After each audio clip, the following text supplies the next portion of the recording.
So before we get our discussion about the UX job market, I did want to learn more about your background and for the people that are watching and reading this interview, just can you tell me more about what you do currently and how you got there through your transition from academia? Because based on my understanding, you have your PhD from Michigan in social psychology. Just kind of curious about any motivations and like, did you even plan to become a professor? Anything like that? Yeah, I did plan to become a professor. I loved academia. I love my PhD program. I love psychology. I still think of myself as a psychologist. I'm currently running my own business. I'm doing content creation and coaching. I went from academia, University of Michigan, to my postdoc, UCSD. After that, I went into UX research. After that, I ventured into content creation and coaching. Nice. And so when was the moment that you started exploring careers in academia? And what was that moment that you told yourself, I'm going to be a UX researcher? Yeah, that started during my postdoc. I Mhm. went on the job market, academic job market, multiple times, both for psychology and management, a little bit marketing as well.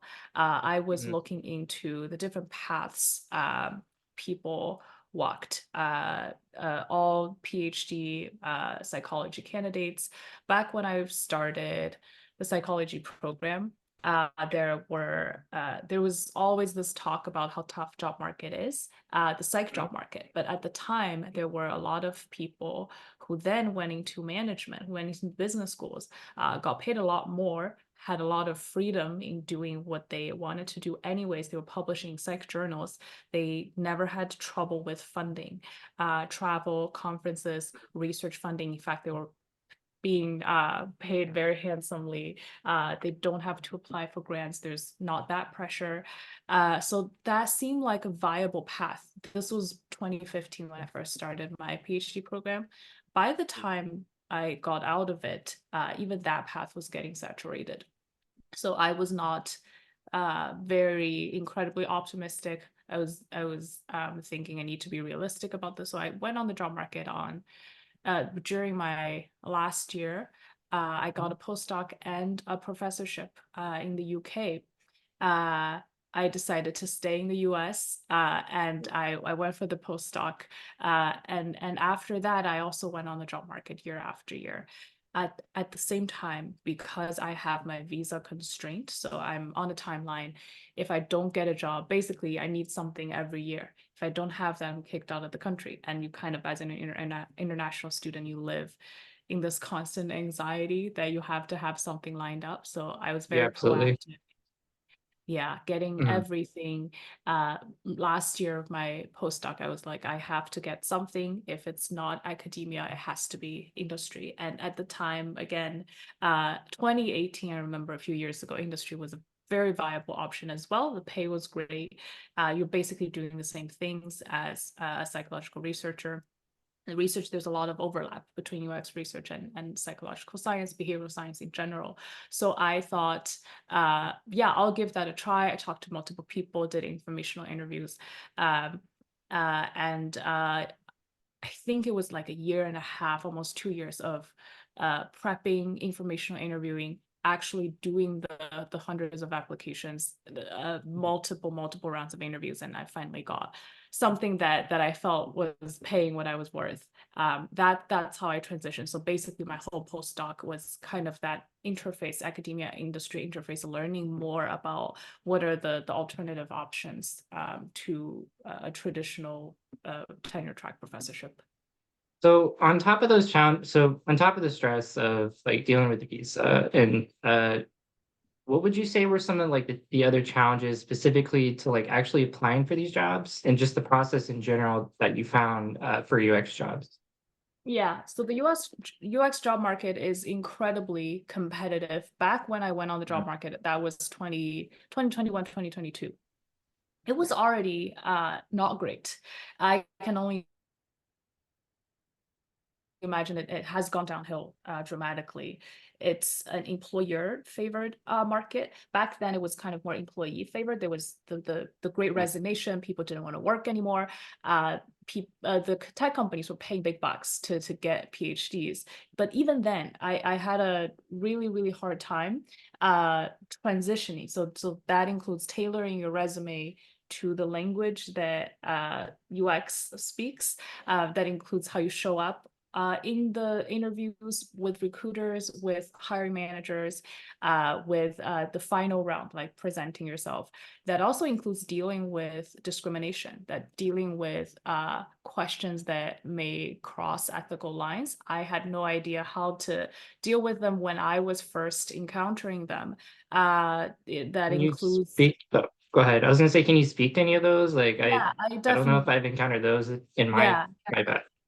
So that there's anything can happen. One of the things I talk a lot about in my content and coaching as well is that there is no incentive for employers to treat you well during the recruiting process. So companies can decide how many resources to devote to treating candidates with respect and kindness. It's not a given. So you can train people or you can track, measure. So all of that research can be done. And in fact, Facebook, Google, the bigger companies that have the resources, they have people analytics. They can see what kinds of practices we should do to best attract and hire the best talent. So what they found, not necessarily these companies, but in general, the research shows that it doesn't matter. So you can devote all these resources. Maybe it will improve a little bit, but at the end of the day, we can still get the best talent to join our company if we pay them enough. So really, there's no incentive to treat people well during the recruiting process, which is Yes, kind of unfortunate. And the ghosting, it still happens. It's still here in it my own does. coaching practice. The saying things that's discriminatory in nature, that's very just shocking, blatant in industry. So I had a person who just made a bunch of assumptions like Chinese people, you need to study, I'm sure you're good at the books, but I'm sure you're not street smart like the Americans. I was having stereotypes hurled in my face Yeah, yeah, by for another sure. Asian person. So it Yeah. was incredibly jarring. But yeah, that was difficult. And in academia too, you have discrimination. These are systemic problems in every industry, but we are social scientists and we study discrimination, we study stereotypes. So it's very hard to do that when you know it's what is acceptable and what's not. But when it comes to Mm. industry, it's all bets are off. And I was just experiencing this in the wild, and also has to do with my background. You know, I had the visa barrier. I had Yeah. I'm a person of color, I'm a woman, so my experience may differ a lot from somebody else, but it was wild what I would experience. I also did so many interviews, Mm. and I think that giant sample that made me see, yes, there are good behaviors, there are people who are respectful, but there's also just ghosting and not treating people with respect. And I think learning to deal with that and the emotional labor and burden, that's what makes the process, the job search process, very exhausting and very burdensome, at least when I was making the transition. Yeah, you would think like word of mouth would maybe make them reconsider like how they do their hiring process. Maybe a lot of people would talk badly about it, but I guess as you mentioned, just how much they're paying people, they can just do what they want. But well, but yeah, that's tough. And I guess I do want to talk about your experience like after you got hired, maybe something more positive in terms of just like as a UX researcher at Amazon. And I think you list on LinkedIn a dating company. I Yeah. don't know if that's just there's a reason for that, but could you maybe speak to kind of what you did on a daily basis and maybe how it differed from the work that you were doing in academia? Yeah. This was pretty similar to when I was doing informational interviews. One of the people older in my cohort, she was working at Facebook, and she said it's very similar to grad school minus the peer review publication, but you go through the same research stages, processes. Day to day is Mm, very similar, and that was my experience as well. It's pretty similar. You come up with an idea, you collect data. Sometimes you don't need to collect data. There's secondary data, analyze, and then put together a report. And at Amazon, it's pretty text. Amazon has a very unique culture of you have to write. Instead, they hate PowerPoints. So you have to write everything. So I just wrote things in emails, and sometimes just docs. And it's pretty similar to research day to day. The same thing mhm. with Match was the company I worked at. Match. With Okay. Match Group at the dating company. But what it surprised me a little bit is one, it's how heavy product driven the decisions are, how heavy you're Mm, essentially serving, what is the product, what's the end goal, what comes out of it, what features, what decisions to make. There's not that much or very little intellectual rigor in how we think about the problem. So as an example, at Match, one of the things it has to do with like making dating experiences better, or why do people ghost. So as a researcher during my postdoc, I studied why people ghost, and that was the driving force when we think about how we think about questions in academia.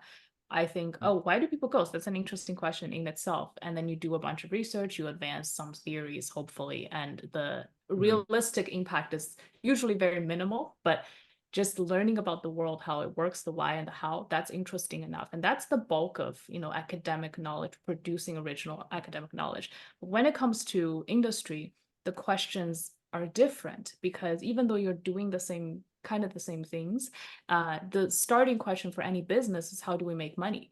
And that's it. It doesn't even matter what sector it is. So you look at UX research, the most prolific or the most successful, the people who have made it to the top, mm, they will say, oh, back when I was working at Facebook, back when I was working, they've worked in multiple areas. And that's what you're supposed to do. It's supposed to be agnostic to content, to domain, but your skills remain. So you're essentially, they're thinking, how do we make money? How do we monetize?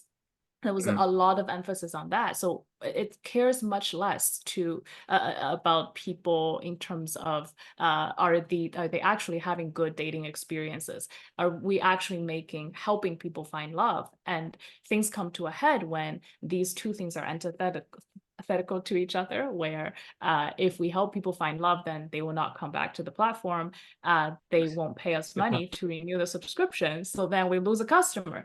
And in industry, you bet when these things, they are opposite of one another, what choice that they will make. And at the dating company, I think Facebook in general, at these social media companies, it's very clear that companies care, yes, a lot about money than what it actually does to the well-being of its users. Yeah, so those are the two surprising things that jumped out to me when I went to UX research. So yeah, so now in your current role, because you mentioned that you kind of do career coaching related to like especially like UX, and I wonder like what led you to like your current role and kind of what you do now, and was that impacted at all from your experiences that you kind of just described?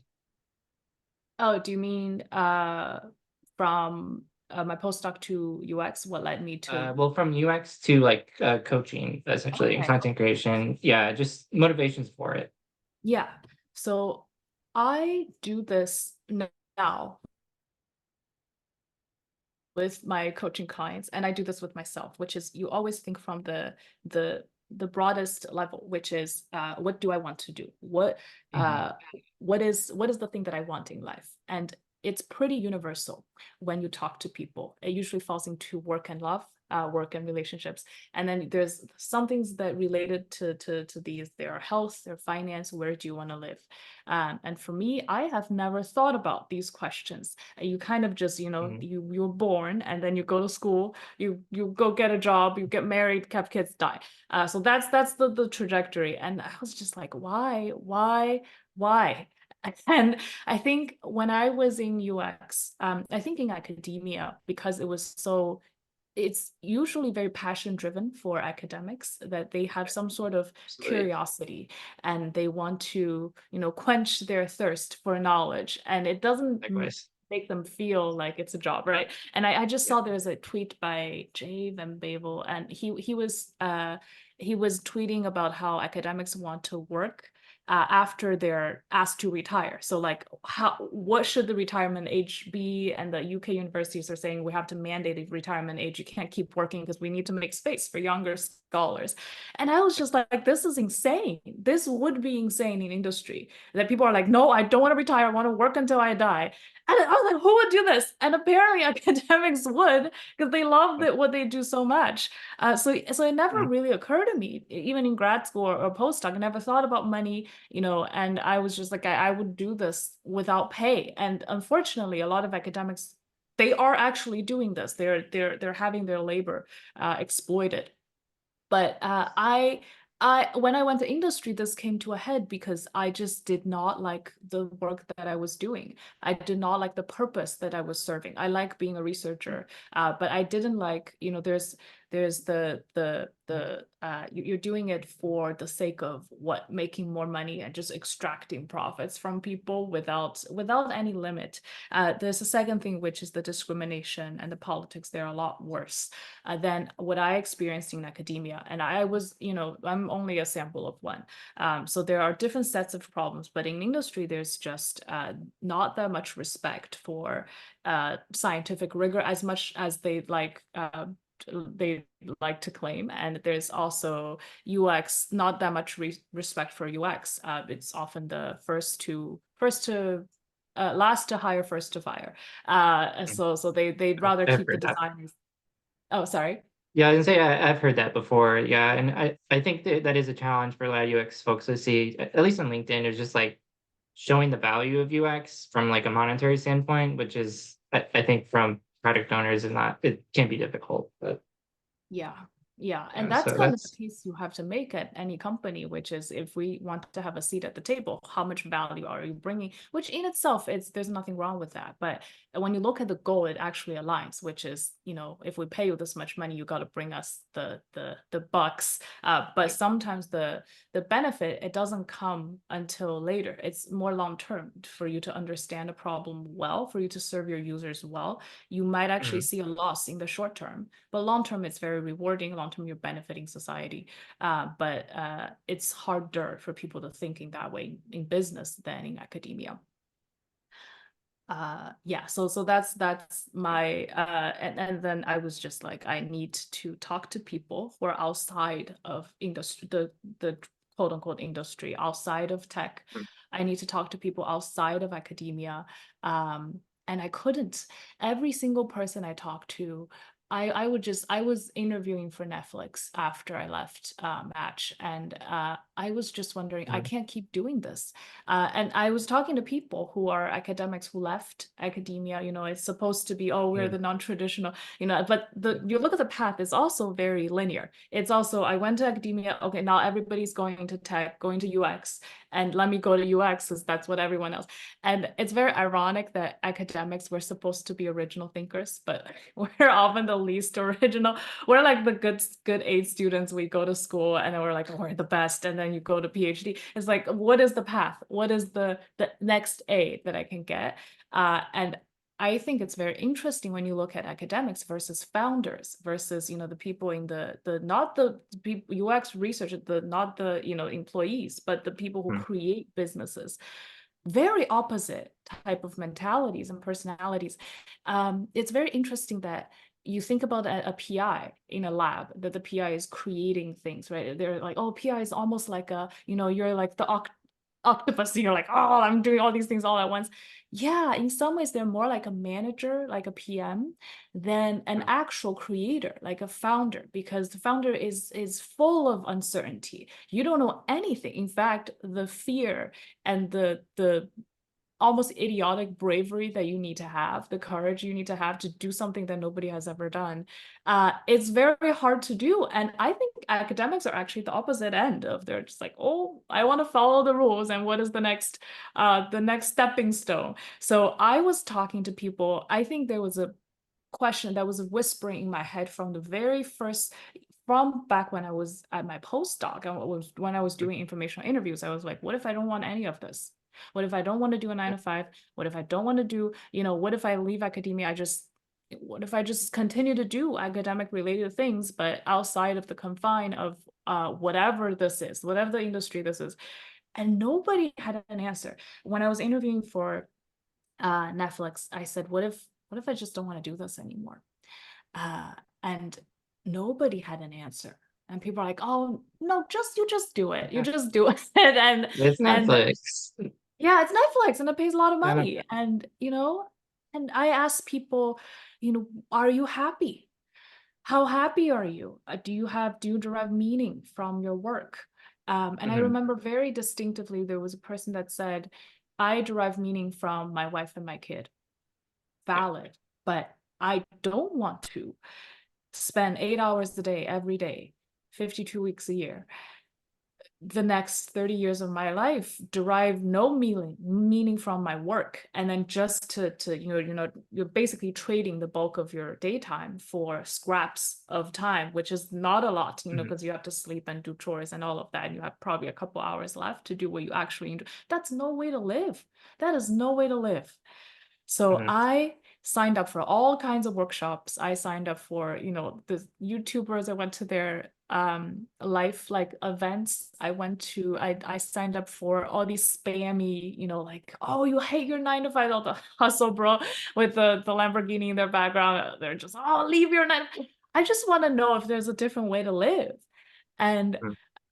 I went through so many horrible sales calls. I went through their sales funnel, which came very handy, like useful now that I'm doing all of not sales funnels, but I'm running my own business. But I got to see the how do they do that, me as the user, what that user experience is like. But I did find someone who became my coach. He wrote a blog on the title is called How to Escape Your 9 to 5, because I was typing in Google like crazy. I was like, how do you not do your 9 to 5? What's the alternative way of living? And it popped up and it was so extensive. It's like from all the way to you can do side hustle. How does the side hustle turn into a real thing?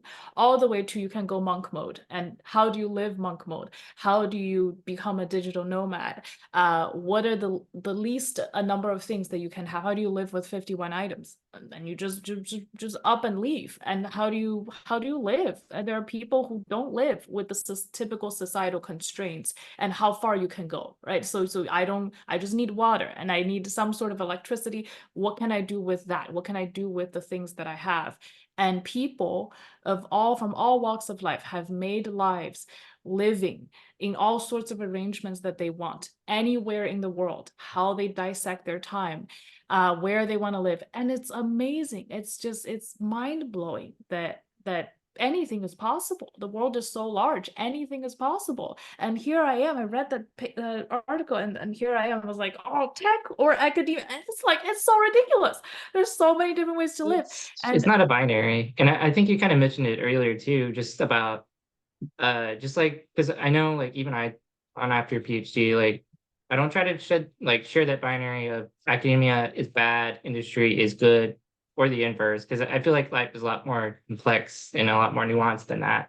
And I think yeah. your experience is like attest to that as well. So yeah, I'm glad there is like more nuanced overall to like how we think about things. Yeah. And I think part of the bifurcation is because of what are the established paths. So there are very few paths that's already there, that's already, on the silver platter, that has some sort of financial stability, that has prestige, which is kind of a dirty word in American culture, but it is something you want to be respected by your peers who are equally credentialed or qualified to do this, to discuss the things that you want to discuss, which by the way, I didn't find that a lot in UX. I would send something to my manager, wants me to do like a SEM, very fancy model, but she doesn't know stats. So you're just like all that work, and then you're getting Yeah. very idiotic feedback. At least in academia, you can Yeah. discuss it's the work is worth it. You have people to discuss things with. In industry, but at least in industry and academia, it's like this path, people have walked it. There are constraints, but there are also benefits associated with it. You make X amount of money, you Mm. get respected by your community, you have a community to begin with, then you retire. So it's the timeline, the runs on the ladder, they're all pretty much there. The problem is nothing is free, so if you want to walk the path, here it is, but here are all of the costs that you have to stomach. Are you willing to put up with politics, discrimination, to climb the annual reviews? Are you willing to do that? And I wasn't. I don't want people to dictate how I spend my time and where I live. That wasn't what I wanted. And when you look at alternative paths, it's a lot muddier because you look at how to create a business, incredibly hard. You look at how to do content creation, incredibly hard.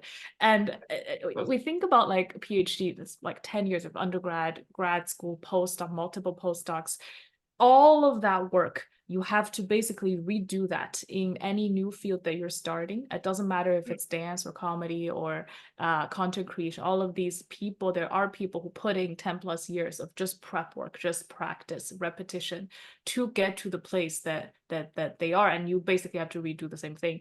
But the reward is a lot more fulfilling, at least for me.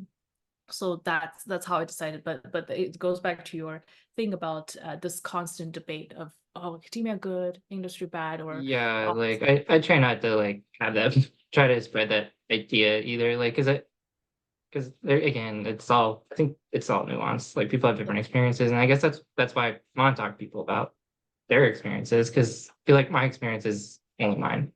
But just for the sake of time, we're using Zoom for like 8 minutes. I did want to get to like one of the bigger talking points, and maybe something that viewers might be more really concerned about is just the state of the UX job market. So if you're like an academic right now in 2024, would you recommend an academic pursue a career in UX? I get that question a lot. And the question I always ask is, what do you want? It goes back to, what do you want in life? Where do you Mm, want to live? How do you want to spend your time? What do you want to do? What do you like about academia? The activities, not the title, not the structure, not the environment. What do you want to do? And you get very different answers. People in general love research. They hate the politics, but they love the research. Maybe you want to try academia. Again, but in a better environment. UX mm, has a very specific set of skills that they demand, and a lot of that is you don't need a PhD for that. UX also has the things that we talked about: product driven, it's money driven. So you have to decide if that's what you want to do. That's what you want to do for your career. If you're doing it for the money, there are better ways to make money if finance is your goal, right? So the UX is not good. If you don't know and you're curious and you want to give it a try, it's not the end of the world. It's not the end all be all. I would UX is not a bad place to be. It's kind of like a transition point between academia and the real world. It's not a bad yeah, place to be to experience what that world is like. In 2024, I would say the job market is very hard, but it's slightly better than 2023. We think the job market is going to turn around with the mass layoffs, like tapering off. Nope, it's still the companies are still laying off workers. It's not as bad yeah, as 2023. There are more positions that are open. But if you are a freshly graduated PhD, like a grad student, not great. You're competing with people who have more experience in the UX world, whether it's internship or contract work, or even mm, full-time workers who got laid off and they're like, I just need a job. I don't even want a ladder. I would rather move down, but I just would rather have a job. So you're competing against all of these folks. Your resume needs to have very tailored, specific language to the position that you are applying for to UX. You need to know how to show up in interviews. You need to know what questions that they're asking, what answers they're looking for, and how to tackle these from a perspective that's very experienced, that they know you have product knowledge even without necessarily product experience, which is a very hard thing to do, but it can be done. You can steal the experts 10,000 hours. You can practice a lot before going into the interviews. I would just say it's a much harder road than just a couple years ago, 2022. It's a completely different landscape. It's a lot more challenging now. Yeah, absolutely. And I think to your point, I do see this a lot. That a lot of PhDs are also competing with people that don't have PhDs, but they might have more like industry experience. So there is that added like competition there, and that is something to consider. So if you did have one piece of advice for like PhDs who do have these aspirations for UX, what would that one piece of advice be? Maybe something you learned during your own experiences, or maybe something just recently now. Okay. I have two ways of answering Here's- that. One is on the macro level. Yeah. I think the thing I always say is the world is very large, large enough to fit Mhm. all of your dreams. And I would repeatedly look at that at any stage. There's no one way. There's no one way that's right. And often the thing you want to think to yourself is what is good for me instead of what is right for me. At every decision point, what is good for me? So if UX is good for your well-being, good for your financial well-being, good for your mental well-being, physical well-being, then by all means do it.